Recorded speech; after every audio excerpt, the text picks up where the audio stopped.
kita dah geng. Muka aku ni nampak macam onak. Aku marah dah. Dah berok, tak boleh berok. Nak kencing, tak boleh kencing. Orang Penang kata, kalau nak berok, pergi Jamban. Kalau nak kencing, pergi Pancong. Aku datang sini nak berok, tak boleh berok. Apa maksud semua onena?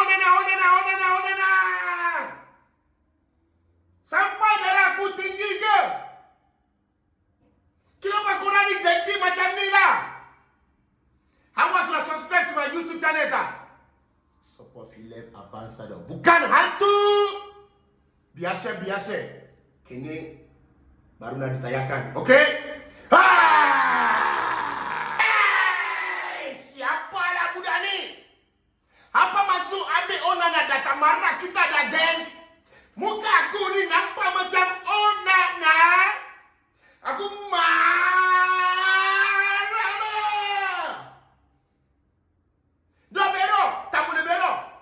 Nak kencing, tak boleh kencing.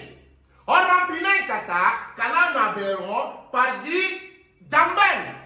Kalau nak kencing, pergi Pancong. Aku datang sini nak berok, tak boleh berok. Apa maksud semua onena? Sampai darah aku tinggi ke? Kenapa korang ni dengki macam ni lah? Awaslah subscribe to my YouTube channel tak? Support filem Abang Sado. Bukan hantu. Biasa.